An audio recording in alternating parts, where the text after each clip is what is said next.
Ukraine में निर्णायक जंग के बीच भारतीय दूतावास का निर्देश, आज ही यूक्रेन की राजधानी कीव छोड़े भारतीय नागरिक। यूक्रेन के खिलाफ रूस की सैन्य कार्रवाई छठे दिन भी जारी है। रूस और यूक्रेन के बीच हालात को हल करने के लिए डिप्लोमेटिक कोशिशें भी की जा रही है।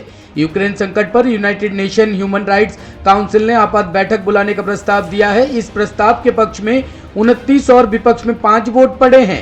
भारत समेत 13 देशों ने मतदान में भाग नहीं लिया। हालांकि रूस के हमले में 70 यूक्रेनी सैनिकों की मौत की खबर सामने आई है। साथ ही यूक्रेन के हालात को लेकर प्रधानमंत्री नरेंद्र मोदी ने राष्ट्रपति रामनाथ कोविंद से मुलाकात की है। इसी बीच केंद्रीय मंत्री हरदीप सिंह पुरी भी भारतीयों की मदद करने के लिए हंगरी के बुडापेस्ट पहुंच चुके हैं। यूक्रेन में भारतीय दूतावास ने भारतीय नागरिकों को आज ही तत्काल कीव छोड़ने को कहा है। आदेश में कहा गया है कि सभी भारतीय आज ही यूक्रेन की राजधानी को छोड़ दे। वे कीव से निकलने के लिए ट्रेन, बस या किसी भी चीज का सहारा ले। सिसोदिया ने कहा, केजरीवाल सरकार का बिजनेस ब्लास्टर प्रोग्राम पूरे देश में सुपरहिट। 5 मार्च को लगेगी प्रदर्शनी। दिल्ली सरकार ने बिजनेस ब्लास्टर प्रोग्राम को मुकाम तक पहुंचाने के उद्देश्य से business blaster investment summit and expo के आयोजन की घोषणा की है। यह आयोजन 5 मार्च को त्यागराज स्टेडियम में होगा। इसमें बिजनेस ब्लास्टर्स की फाइनल की गई 100 टीमों के सदस्य भाग लेंगे। ये टीमें उन 51,000 स्टार्टअप से चुनी गई है जो दिल्ली सरकार के 11वीं और 12वीं के 3 लाख बच्चों में से सामने आए थे। बिजनेस ब्लास्टर्स के बच्चों की एक इन्वेस्टमेंट समिट आयोजित कर रहे हैं। पूरी दिल्ली में जिन बच्चों ने इसमें पार्टिसिपेट किया था बिजनेस ब्लास्टर में, स्कीम ये थी कि 11वीं 12वीं क्लास में पढ़ने वाले बच्चों को हमने कहा था अपने अपने बिजनेस आइडियाज़ लेके आइए ग्रुप बना के। तो 3 लाख बच्चे अपने बिजनेस आइडियाज़ लेके आए। उन्होंने टीम्स बना के 51,000 आइडियाज़ डेवलप किए, 51,000 स्टार्टअप डेवलप किए अपने। और उन 51,000 में से मैक्सिमम ने कुछ प्रॉफिट हासिल किया, पर फिर भी जिसने प्रॉफिट भी हासिल नहीं किया उसने अपना माइंडसेट बदला, उसने सीखा उससे। उनमें से भी बेस्ट 1,000 आइडियाज़ को निकाला हमने और उनका आपस में कंपटीशन कराया। और उन 1,000 में से अब करीब 100+ आइडियाज़ को लेके हम इन्वेस्टमेंट समिट कर रहे हैं। ये इन्वेस्टमेंट समिट 5 मार्च को होगा त्यागराज स्टेडियम में। यहाँ हम दिल्ली के जितने भी इन्वेस्टर्स हैं, जो लोग नए वेंचर्स में इन्वेस्ट करना चाहते हैं या बच्चों को सपोर्ट करना चाहते हैं, बच्चों के नए बिजनेस आइडियाज़ को सपोर्ट करना चाहते हैं, मैं उनको सबको इनवाइट करना चाहता हूँ।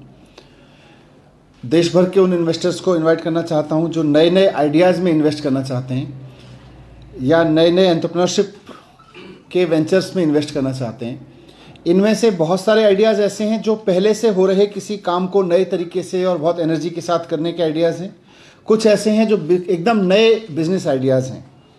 तो 100+ बिजनेस आइडियाज़ 11वीं और 12वीं के बच्चों के हम त्यागराज स्टेडियम में पूरा एक इन्वेस्टमेंट समिट करेंगे। उसकी 5 मार्च को दिल्ली के देश के सभी इन्वेस्टर्स को मैं आमंत्रित करता हूं कि आके देखें कि आने वाले समय के टाटा, बिरला या इन्फोसिस जैसी कंपनियों के मालिक आज कहाँ पढ़ रहे हैं, कहाँ से शुरुआत कर रहे हैं। आने वाले समय के जो फेसबुक, ट्विटर जैसी बड़ी बड़ी कंपनियां हैं या एलन मस्क जैसे लोग हैं, मार्क ज़करबर्ग जैसे लोग हैं, ये सब लोग कहीं ना कहीं आने वाले समय के वो लोग स्कूल में ही हैं। तो आके इनसे मिलें, इनका हौसला भी बढ़ाएं। और जो लोग इन्वेस्टमेंट नहीं भी करना चाहते हैं, मैं उनको भी इनवाइट करना चाहता हूं कि 5 मार्च को त्यागराज स्टेडियम में आके देखें कि 11वीं और 12वीं के बच्चे अगर मौका दिया जाए तो कैसे नौकरी मांगने वाले बनने की जगह नौकरी देने वाले के कॉन्फिडेंस में आके नौकरियां क्रिएट कर रहे हैं। तो मैं आपके माध्यम से सभी देश के लोगों से, दिल्ली के लोगों से रिक्वेस्ट करना चाहता हूँ कि हमारे बच्चे अब नौकरी देने वाले बन रहे हैं। और सिर्फ नौकरी देने वाले नहीं बल्कि इकोनॉमी में कंट्रीब्यूट करने वाले भी बन रहे हैं। तो उनका हौसला बढ़ाने के लिए भी और उनके प्रोजेक्ट्स में, उनके प्रोग्राम्स में आगे के लिए इन्वेस्ट करने के लिए भी, क्योंकि 11वीं 12वीं के बच्चों ने, इतने सारे बच्चों ने अपनी अपनी कंपनियां बना के, और उनको हमने बाकायदा बिजनेस कोचेस दे के अब उनकी ट्रेनिंग कराई है, उनके प्रोफेशनल डेवलपमेंट कराया है और अब वो फुल फ्लेज्ड बिजनेसमैन की तरह आपके सामने रहेंगे। मैं मीडिया के साथियों को भी कहूँगा उस दिन आए, लेकिन साथ साथ बिजनेस के इन्वेस्टर्स और बिजनेस में इंटरेस्ट रखने वाले लोग ज़रूर आए। एलपीजी सिलेंडर हुआ आज से 105 रुपये महंगा। रूस यूक्रेन की जंग के बीच 1 मार्च को एलपीजी सिलेंडर के नए रेट जारी हो गए। सिलेंडर के रेट में 105 रुपये का इजाफा हुआ है। ये इजाफा कमर्शियल सिलेंडर में किया गया है और बहुत हद तक संभव है कि 7 मार्च के बाद घरेलू एलपीजी सिलेंडर भी महंगा हो जाएगा, क्योंकि अभी उत्तर प्रदेश विधानसभा चुनाव की छठे चरण की वोटिंग 3 मार्च और 7वें चरण का मतदान 7 मार्च को है। ऐसे में 7 मार्च के बाद आफत आ सकती है। 6 अक्टूबर 2021 के बाद से घरेलू एलपीजी सिलेंडर ना तो सस्ता हुआ है और ना ही महंगा। अलबत्ता इस दौरान कच्चे तेल की कीमतें $102 प्रति बैरल के पार चली गई है। हालांकि इस दौरान कमर्शियल सिलेंडर की कीमतों में अच्छा खासा बदलाव देखने को मिला। आपको बता दें कि अक्टूबर 2021 से 1 फरवरी 2022 के बीच कमर्शियल सिलेंडर के दाम 170 रुपए बढ़े हैं। दिल्ली में 1 अक्टूबर को कमर्शियल सिलेंडर का दाम 1736 रुपए था।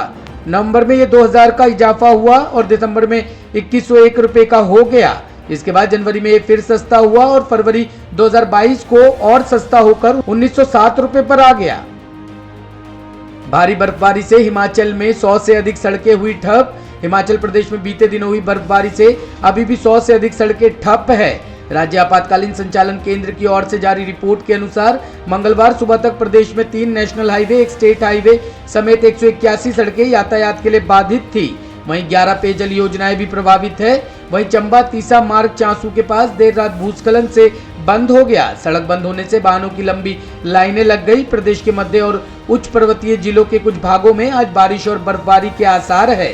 राजधानी शिमला में सुबह हल्के बादल छाए हुए हैं। मौसम विज्ञान केंद्र शिमला ने 2 व 3 मार्च को प्रदेश में 1-2 स्थानों पर अंधड़ चलने का येलो अलर्ट जारी किया है। 4 व 5 मार्च को सभी क्षेत्रों में मौसम खराब बने रहने का पूर्वानुमान है। Bureau report, team news talk.